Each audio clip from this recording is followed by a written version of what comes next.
तो बताया गया जो चोरी और बेईमानी का सोना होता है, स्वर्ण होता है, उसमें कलयुग निवास करता है। जो ईमानदारी का स्वर्ण होता है उसमें शालिग्राम निवास करता है। इसलिए कहा गया सोना चाहे आपको गिरा हुआ मिल जाए या कैसे भी मिल जाए, उसको अपने उपयोग में मत लाओ। उसको बेच करके पूजा पाठ दान धर्म कर दो, या भूल से भी कभी सोना चोरी मत कर दो। पता चले सोनार के यहाँ गए, एक अंगूठी लिया और एक दबा लिया धीरे से, है? तो ये एक अंगूठी की जगह 10 अंगूठी का आपका नुकसान हो जाएगा। इसलिए सोना कभी चोरी नहीं करना चाहिए, नुकसानदायक होता है। जैसी राजा परीक्षित ने स्वर्ण कहा, कलयुग में सूक्ष्म धारण किया, स्वर्ण के मुकुट में प्रवेश किया। मुकुट में प्रवेश करने के बाद राजा परीक्षित के दिमाग बुद्धि में प्रवेश कर गया, उनकी बुद्धि भ्रमित हो गई। वहां से भटकते हुए आगे गए, एक ऋषि कुटिया के सामने आवाज लगा रहे, भाई कोई हो तो पानी दे दो, प्यास लगी है। ऋषि महाराज समाधिस्थ हैं। राजा को क्रोध आ गया, अंदर जाकर के देखा, अरे पाखंडी, दरवाजे पे राजा आए हुए हैं, सेवा न करना पड़े इसलिए ढोंग रचा के बैठा है। एक मरा हुआ सर्प धनुष की नोक से उठा करके ऋषि के गले में डाले और चले गए। ऋषि के पुत्र कुछ समय बाद वहां पे आए, उन्होंने देखा पिताजी के गले में मरा हुआ सर्प है, रोने लगे। ध्यान करके देखा यह अपराध किसने किया, पता चला राजा परीक्षित। हाथ में जल लिया और श्राप दे दिया, वाक वज्रम विसर्ज, बाड़ी रूपी वज्र का प्रहार किया कि राजन 7वें दिन सर्प के काटने से ही तुम्हारी मृत्यु होगी।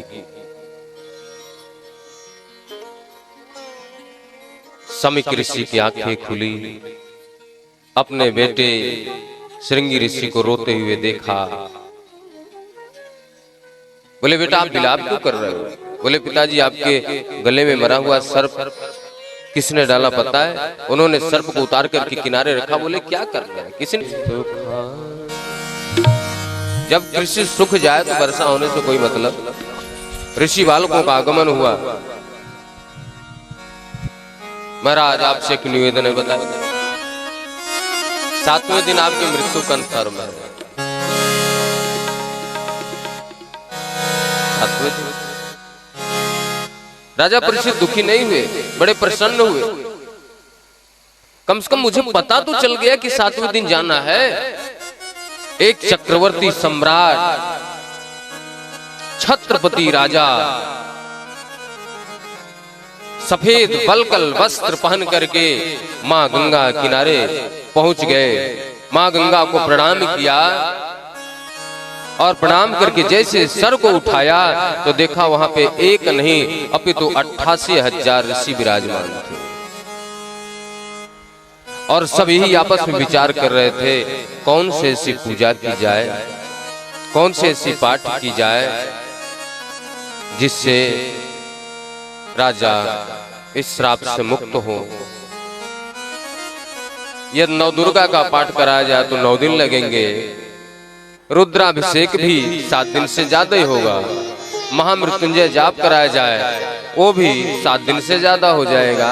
7 दिन के अंदर कौन से ऐसी पूजा पाठ किया जाए जिसमें कल्याण हो जाए, किसी को समझ में नहीं आता।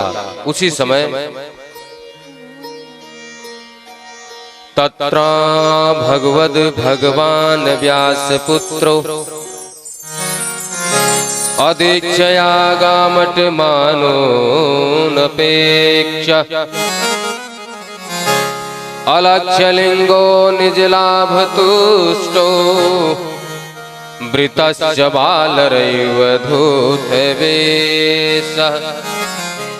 अवधूत व्यास पुत्र सुखदेव जी महाराज का आगमन हुआ। आसन पे आकर के विराजमान हो गए। ऋषियों ने कहा कि महाराज जल्दी से आप प्रश्न करो, नहीं तो ये तो 6 मिनट ही किसी दरवाजे पे भिक्षा लेने के लिए रुकते हैं, चले जाएंगे। राजा परीक्षित ने चरणों में प्रणाम किया। आइए 2 मिनट हम लोग भी प्रार्थना कर लेते हैं, स्तुति गान कर लेते हैं, निवेदन कर लेते हैं, भगवान का संकीर्तन कर लेते हैं। इसके बाद सुखदेव जी महाराज को प्रणाम कर लेते हैं, फिर कथा में चलेंगे। श्री कृष्ण गोविंद हरे मुरारे, हे नाथ नारायण वासुदेवा। श्री कृष्ण गोविंद हरे मुरारे, हे नाथ नारायण वासुदेवा। श्री कृष्ण गोविंद हरे मुरारे, हे नाथ नारायण वासुदेवा। श्री कृष्ण गोविंद हरे मुरारे, हे नाथ नारायण वासुदेवा। श्री कृष्ण हरे मुरारे, हे नाथ नारायण वासुदेवा। श्री कृष्ण गोविंद हरे मुरारे, हे नाथ नारायण वासुदेवा। श्री कृष्ण आओ से ताली सेवा करते हुए हे नाथ नारायण वासुदेवा, हे नाथ नारायण वासुदेवा, हे नाथ नारायण वासुदेवा, हे नाथ नारायण वासुदेवा। हे नाथ नारायण वासुदेवा, हे नाथ नारायण वासुदेवा, हे नाथ नारायण वासुदेवा, हे नाथ नारायण वासुदेवा। हे नाथ नारायण वासुदेवा।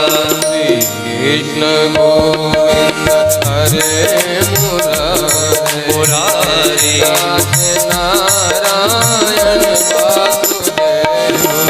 श्री कृष्ण गोविंद हरे मुरारे,